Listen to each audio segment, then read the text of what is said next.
Halo semuanya, salam sejahtera bagi kita semua. Mari kita panjatkan puji dan syukur atas kehadirat Tuhan Yang Maha Esa, berrahmat yang telah diberikan sehingga kita masih bisa sehat sampai saat ini. Dengan adanya wabah virus COVID-19, saya harapkan kalian semua baik-baik saja dan selalu menggunakan protokol kesehatan yang telah diberikan oleh pemerintah. Perkenalkan, saya Mileni Agustina yang akan membahas tentang peningkatan kasus COVID-19 yang sedang terjadi di Indonesia. Virus corona yang biasa disebut dengan COVID-19 atau Coronavirus Disease 19 merupakan sebuah penyakit yang menular yang disebabkan oleh sebuah virus yang menyebabkan gangguan pernafasan seperti batuk, pilek, dan sesak nafas terhadap manusia. COVID-19 juga mempunyai gejala umum yaitu seperti demam, batuk kering, dan kelelahan. COVID-19 juga mempunyai gejala yang sedikit tidak umum yaitu seperti rasa tidak nyaman dan nyeri tenggorokan, diare, konjungtivitis, sakit kepala, dan hilangnya indera perasa dan indera penciuman. COVID-19 ini pertama kali ditemukan pada akhir tahun 2019, yaitu tepatnya di Wuhan, Tiongkok. COVID-19 ini selama ini dikaitkan dengan pasar basa Wuhan dan virus corona yang diduga dikarenakan perpindahan virus dari hewan liar ke manusia.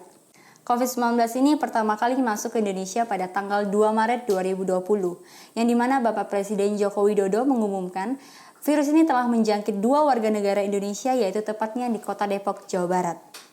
Virus COVID-19 ini ditransmisikan melalui droplet atau percikan air liur yang dihasilkan oleh seseorang yang terjangkit virus COVID-19. Jika kita terlalu dekat dengan seseorang yang terjangkit virus COVID-19 dan setelah itu kita menyentuh daerah-daerah yang telah terkontaminasi oleh virus, lalu kita menyentuh mata, hidung, dan mulut kita, kemungkinan besar kita positif COVID-19. Virus COVID-19 ini sangat membahayakan bagi mereka yang sudah lanjut usia dan mempunyai riwayat penyakit seperti jantung dan diabetes. Akan lebih mudah terkena virus ini dan akan mengalami komplikasi yang sangat parah jika positif COVID-19. Bicara tentang peningkatan kasus COVID-19 di Indonesia, pastinya sudah tidak asing lagi, yang dimana COVID-19 ini selalu meningkat di setiap harinya. Sudah banyak yang meninggal dunia dan banyak juga yang dinyatakan positif pada akhirnya sembuh. Kumpulan data-data yang saya dapatkan selalu meningkat di setiap bulannya, yang dimana saya mengambil 2 bulan terakhir yaitu bulan Maret hingga April 2021. Kasus pada bulan Maret hingga April 2021 yaitu sebanyak 1.668.368 kasus positif yang sudah pernah terjadi di Indonesia.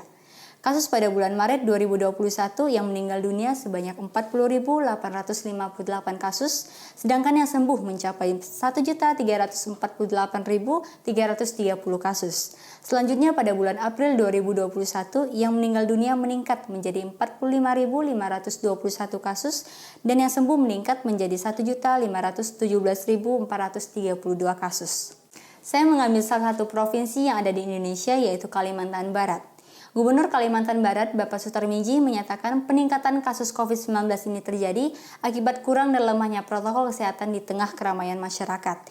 Salah satunya warung kopi, yang dimana banyak seseorang yang sedang berinteraksi dan tanpa diketahui positif COVID-19 dan itulah yang menyebabkan peningkatan, kata Bapak Sutarmiji. Bapak Sutarmiji meminta kafe atau warung kopi untuk segera tutup pada pukul 21 waktu Indonesia Barat atau jam 9 malam dan akan selalu melakukan swab test. Yang dimana Bapak Sutarmiji menegaskan akan memberikan sanksi kepada pengunjung yang tidak menggunakan masker. Yang dimana toko-toko retail yang ada di Kalimantan Barat juga sudah diwajibkan untuk menggunakan masker. Bagi mereka yang tidak menggunakan masker akan didenda ataupun disanksi.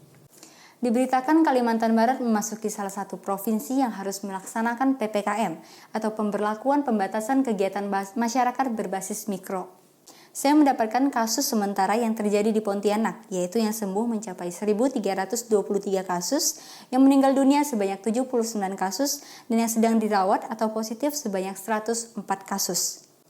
Selanjutnya peningkatan 3 hari terakhir yaitu pada tanggal 8 Mei sampai 10 Mei 2021. 8 Mei sebanyak 6.130 kasus positif, 9 Mei sebanyak 3.922 kasus positif, dan 10 Mei yang dimana saya mengambil peningkatan kasus terakhir, yang positif sebanyak 4.891 kasus, dan total keseluruhan mencapai 1.718.575 kasus.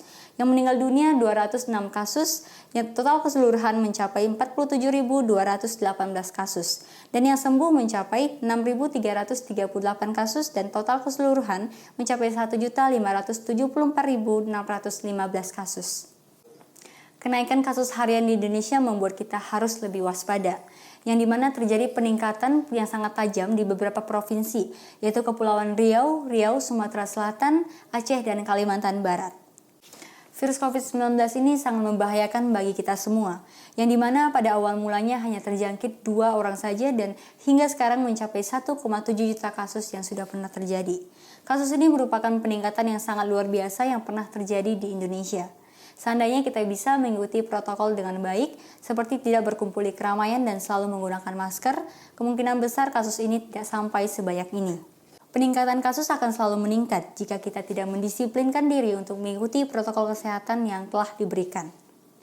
Cara untuk mengikuti protokol kesehatan di luar rumah, yaitu yang pertama, selalu menggunakan masker, jangan sembarangan menyentuh benda-benda di tempat umum, selalu menjaga jarak, dan selalu menjaga kebersihan diri dan anggota keluarga dengan baik, selalu menggunakan hand sanitizer, hindari menyentuh mata, hidung, dan mulut, dan selalu mencuci tangan.